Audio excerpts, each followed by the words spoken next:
Hello viewers, এটি একটি torch light. এটি হচ্ছে চার্জার সার্কিট।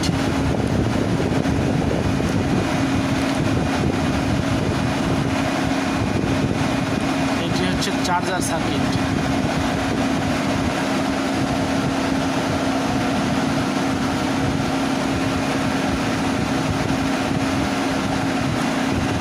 এটা ব্যাটারি। তো ব্যাটারিতে চার্জ থাকে, আমরা আরেকটি এক্সট্রা ব্যাটারি লাগাবো।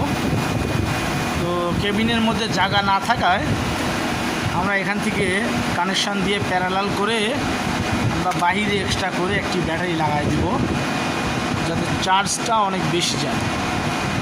আপনারা যদি কেউ চার্জ বেশি নিতে চান তাহলে এই বিকল্প ব্যবস্থা করতে পারেন। ধন্যবাদ। চ্যানেলটি সাবস্ক্রাইব করে দেবেন।